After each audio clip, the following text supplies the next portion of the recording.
All right. Well, I've been up all night, and why don't we get to that? The results for the gay marriage initiatives and the marriage amendment in Minnesota.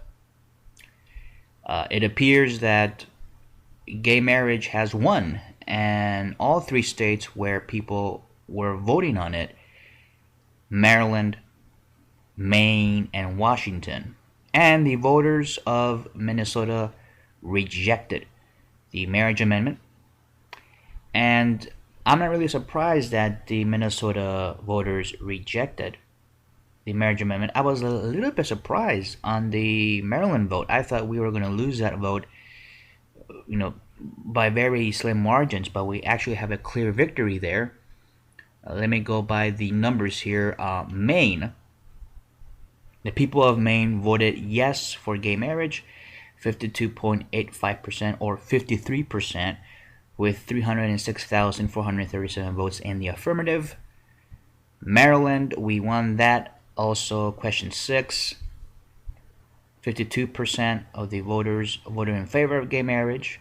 I mean, at one point, because I was watching the live results, which we have posted on the gayreport.net, we were going down. I mean, we were very close to losing this one. We were like at 50.5%. It was a total nail biter. I mean, I was at the edge of my seat with the Maryland race. That was a really tight race, but we eventually persevered, and we have a 52% clear majority vote there in Maryland.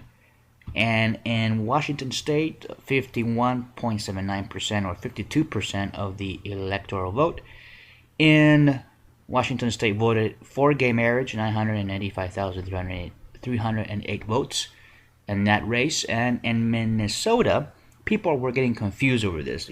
MSNBC, Lawrence O'Donnell, and even Rachel Maddow was all confused about Minnesota. But in Minnesota, gay people wanted a no vote on this because this is the constitutional amendment to ban gay marriage. And that's what happened. We got a no vote on that. The people of Minnesota rejected the constitutional amendment to ban gay marriage. Only 47.46% of the voters voted in favor of the amendment, making it a loser. Period. It's over. Done. But then, what happens to NOM? What happens to all these anti-gay politicians and voters? I mean, these pundits and airheads and morons and douchebags who really don't like gay people having these kind of rights.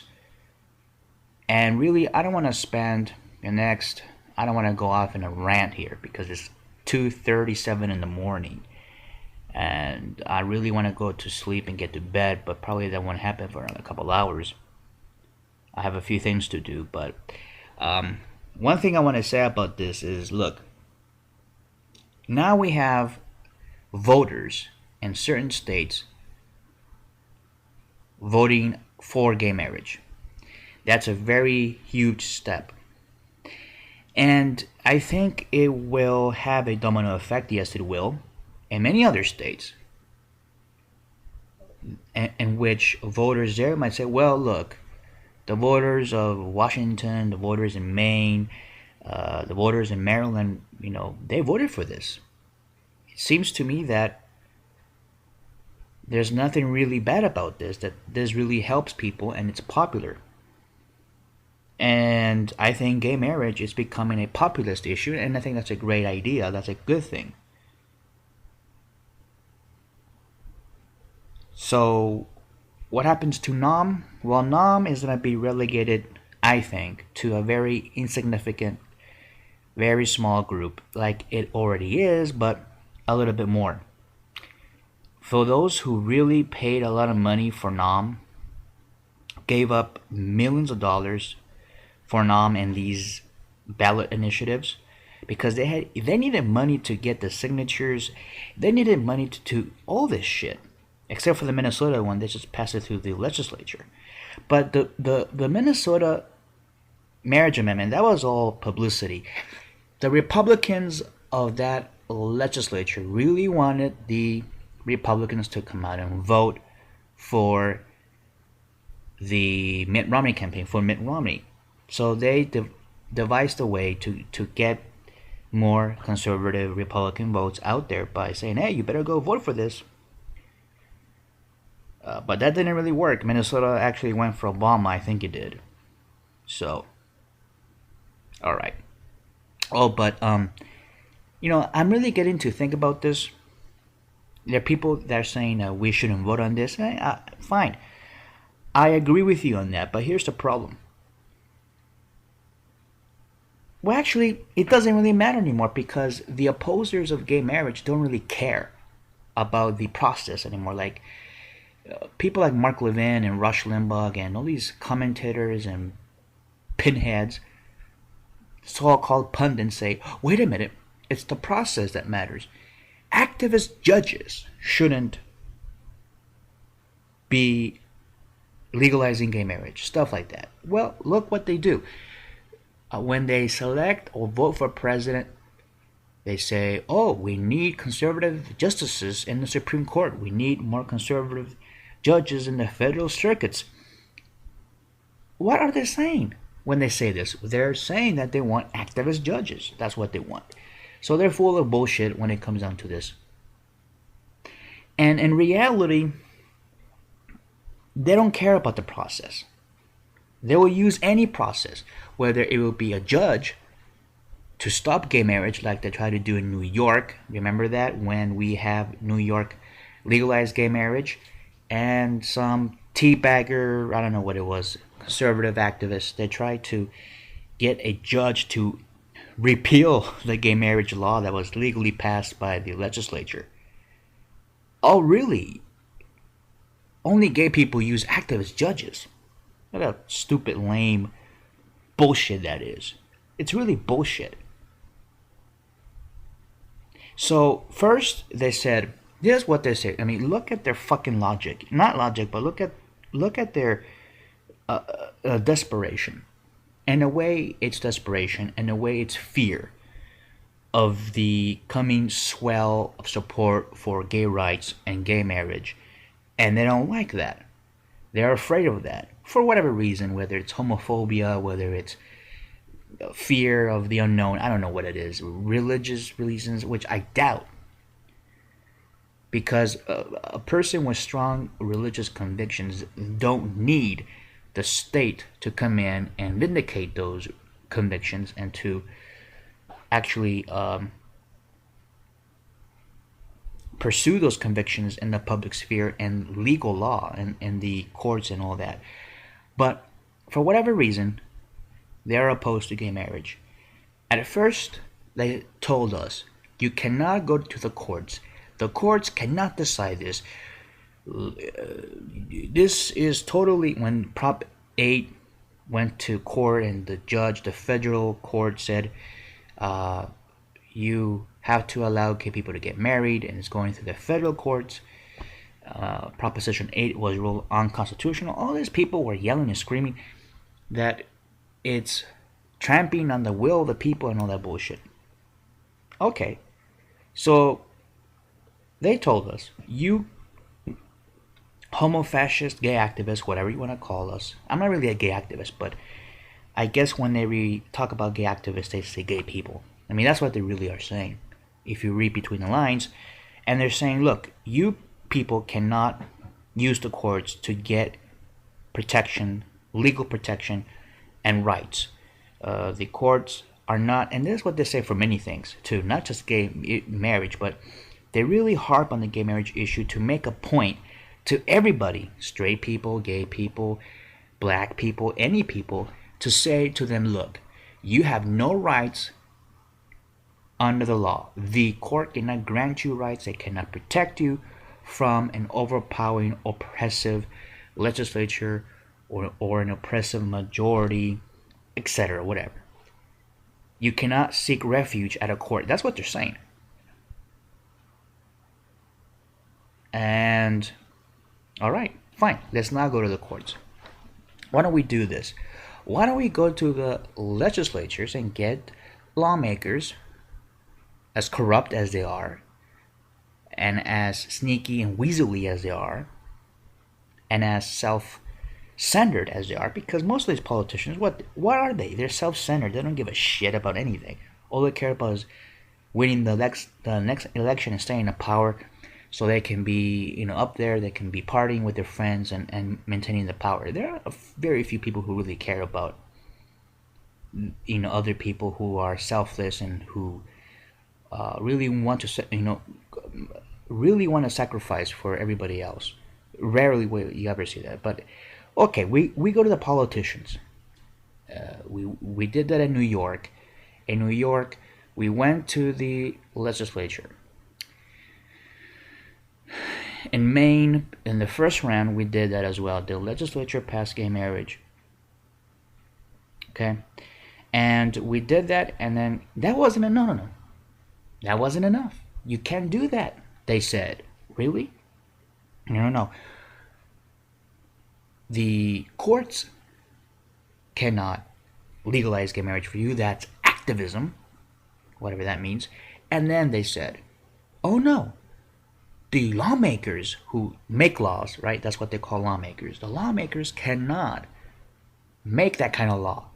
It's reserved only for the people, for the voters to decide. Okay. So we were like, okay, well, I guess we have no other choice in some of these states but to go to the voters. And you're saying that we will lose. That's why they want us to go to the voters, because they know that in many states you lose because it's a whatever, it's conservative state. In fact, it's heterosexuals voting on the rights of homosexuals. That's really great. So they told us no court, don't go to the court, don't go to the legislature, because who are these people? The legislature. Well, they're the lawmakers. They're the ones who make the law. Yeah, but they are shoving gay marriage down the throat of the people. It's the will of the people. All right. Even though some of these conservatives are supporting these voter ID laws, they're making it impossible for certain people to vote. And I'm against those laws, but that's what that's what they want. That make it harder for people of certain people, poor people, black people, Mexicans, not to vote. That's why and they will go to great extremes to make sure that those people do not vote in these elections. That's why they were with these voter suppression laws, the voter ID laws, long lines at the voting at the polling stations, and crazy shenanigans that's going on by Republicans. By the way, I just want to point it out. I'm not saying that Democrats are holy, and no, they have their own corruption as well. But I'm just talking about conservatives, how they support all of this, and they hypocritically say, "Oh, it's the will of the people." Well, fuck you. You don't really support that notion. But okay, fine. Let's do that. Let's play your game. We gay people have been so patient on this issue, very patient. Some people say, "Oh, you gay people are so impatient." Well, let me. Well, I don't think so. Because a lot of gay people are actually dying right now without those needed rights of protecting their property rights, their inheritance for their partners, and they're dying, and some of those rights are actually being violated as they die. And what we need is marriage for those particular situations. And I'm not going to go into that argument. I already went in that way. I already talked about why we need marriage versus civil unions. I already talked about that, but I guess some other day we could talk about that. But then they said, okay, go to the voters. So now, last night, we went to the voters. And the voters in Maryland, in Maine, and in Washington decided, and they have spoken, and they said, here we go. The voters in Minnesota said, no, fuck you, Nom. That's what I like. The The Minnesota vote was actually my favorite vote. Let me tell you why. Because the conservatives, these reactionary, right wing, anti gay, homophobe clique, Nam and the Vatican and all those other quacks and ex gays and all these stupid shitheads were touting, oh, we're going to win Minnesota. It's popular. People are going to support this. And they were just touting that this is, Minnesota gave us Michelle Bachmann and we're going to win this and it's going to be a smooth ride in Minnesota. The faces. I want to see the faces of those people when they saw the results right now, which are in front of me. 96% of the precincts reporting, and only 47.46% of the Minnesotan voters voted yes for that marriage amendment, and it fell flat, basically. I just want to see their faces. That they were so fucking confident that Minnesota is gonna suck their balls, and it did not work. And I'm very surprised, actually. But I'm very confident in that this was gonna be the result, and that was the result. So now what they're gonna say? Because first they said no, don't go to the courts because they saw that we were winning in the courts. I bet you that if we go to the courts and every judge says no, this is not. You don't have a constitutional right to same-sex marriage. Then this wouldn't be a problem, right? These anti-gay conservative reactionaries wouldn't say, "Oh, these are activist judges." No, but there are judges who are actually reading the law correctly, and they're saying, "Look, marriage is a constitutional right." Conservatives even believe. There's some conservatives that believe that. Ted Olson, for example. So, and he's right about that. Marriage is a constitutional right. I do believe that. Now, here's the interesting thought that we have to think about now. We went to the courts, and they said, don't go there, because they saw that we were winning in the courts. They said, don't go to the courts. Go through the normal democratic processes. Where did I hear that from? Oh, that's from a book that was written by certain reactionary fascist radio host Mark Levin, who said in his book, I think it was Men in Black. Well, basically, he was criticizing judges, calling judges Nazis, whatever. I don't know what. But in the book, he said that the courts should not be deciding gay marriage things like gay marriage, because that's something that the political process should be doing. The normal political processes. That's what they said. That's also said by Scalia. You know Scalia, the little Mussolini in the Supreme Court? Well, that's what he's also advocating, that gay marriage should be decided by the normal process, normal political process. And what is the normal political process? Well, you go to the legislature. So we did that. And since we have been winning some couple of legislatures, Maine, New York, Vermont, Maryland, Washington State, they're like, oh, no, you can't do that either. You have to go to the people, to the voters, because they thought they were going to win in those elections, because they said, oh, in 2004, we won so many of these in the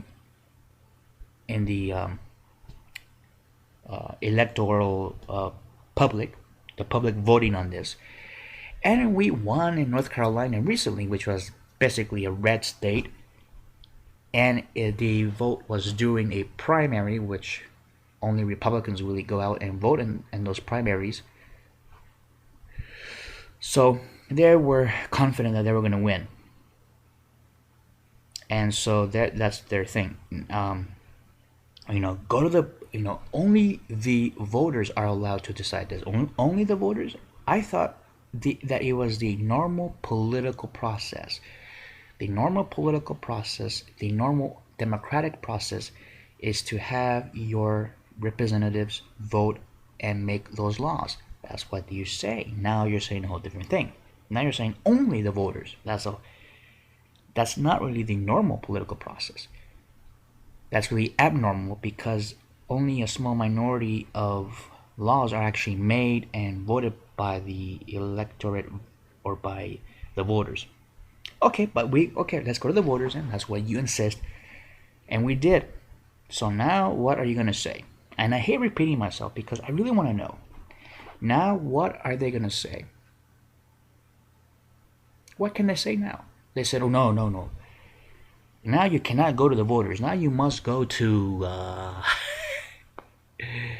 What are they gonna say now? Where are we gonna go now for approval? Are we gonna go and get approval from, I don't know,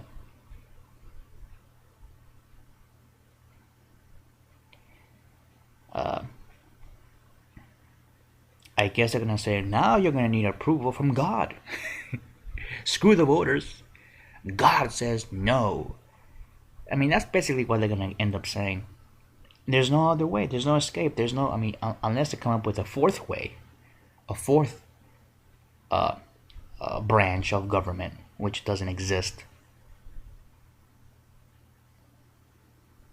Or now they're gonna say only the executive branch can do it. I mean, because they have all these Republican governors. Now they're gonna say that. They're gonna say no. The voters, that's not really a good route. The governor should decide. A dictator. I don't know. I mean, these people are totally. They have an issue. They have problems. They have personal issues, and that's why they're after these kinds of. It's not. It's not about morality or religion. It's about your personal feelings. You have those of you who vote against gay marriage. You have an ick factor, and believe me, the huckster Mike Huckabee was really correct on this because he's really the typical hick that votes against gay marriage. And look what he says. He says it's an ick factor to see two guys kissing or two guys being together. It disgusts a lot of people, and that's what really it comes down to. That a lot of people are disgusted by homosexuality, and that's how they vote. Doesn't matter if it's gay marriage. It doesn't matter. And people are saying, oh, it's just a definition. No, no, no, no. The majority of people who are against gay marriage are not because of the definition of marriage. That's not their thing. They don't care about the definition of marriage because marriage has been redefined several times in the last century. So we don't need to go through that. What they're talking about is ick, ick, ick, ick. Disgusting homosexuality. That's what drives your vote. The majority of it. Yeah, a few votes here and there. Oh, we're all about the definition of marriage or biology, or whatever stupid little excuse. And believe me, I've heard all excuses. Biology, evolution, ducks. Ducks will take over the world if we allow gay marriage. That was a good one. The best one I've ever heard. But anyway, so we have been victorious. Those of you who have worked hard on these campaigns, pat yourself on the back. Those of you in Maryland and in Maine and in Washington and in Minneapolis, congratulations. Hopefully this will be a turnaround, and hopefully the Republican Party will see the writing in the wall. And believe me, they have many things to mature on, not just on the gay issues, but the racist issues and all these other things that they need to work on. Stop focusing on fucking uteruses and probing uteruses and fetuses. Come on, enough with that. You know, I mean, people can be pro-life and not be this extreme, this pathetic. You know, saying that there's rape that is legitimate rape and all that bullshit. Please stop it. I would say that, and that's my free advice to all of you Republicans. I mean, you don't need to hire expensive political pundits or political advisors to tell you this. I'm gonna tell you this for free without charge. Shut the fuck up. Stop about this whole legitimate rape.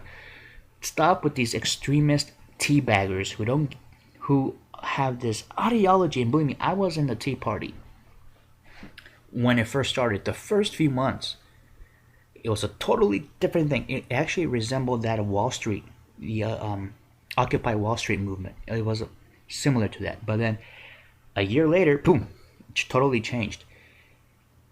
And I saw the change right in front of my eyes, right in front of my face, when the Tea Party became the tea bagging, the tea baggers. That's what it. We were common sense independents who wanted a more responsible government, to tea baggers yelling and screaming about Obama and all this shit. And that's the thing.